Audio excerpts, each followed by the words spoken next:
In today's video, I'm going to teach you how to attach a zip file to your Microsoft Outlook email. If you've ever found yourself needing to send multiple files via email, you're likely familiar with compressing them into a single zip file. This not only makes the email process smoother, but also keeps everything organized. So let's dive in and walk through this process step by step.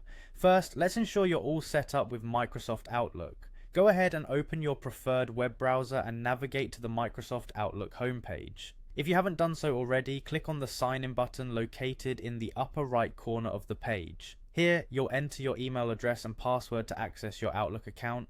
If you don't have an account yet, you might consider signing up, which usually takes just a few minutes. Once you're successfully logged in, focus your attention on the New Mail button. You'll find this option typically positioned at the top left of your screen.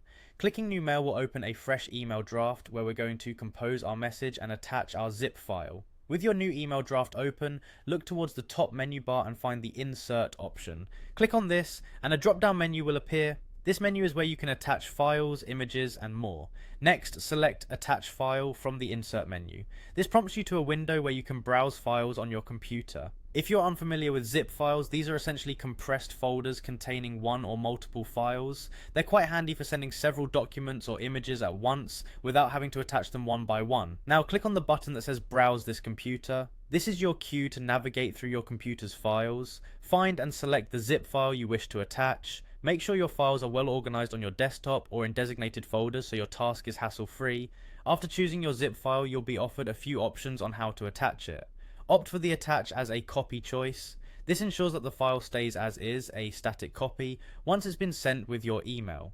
Now that your attachment is successfully added, finish up by filling in the recipient's email address, crafting your message in the body of the email, and typing a subject that fits the purpose of your communication. Double check to ensure everything's in order, and then simply hit the send button. And there you have it. Within a matter of minutes, you've mastered the skill of attaching a zip file in Microsoft Outlook. Thanks for watching, and I hope this tutorial makes your emailing tasks a bit more efficient.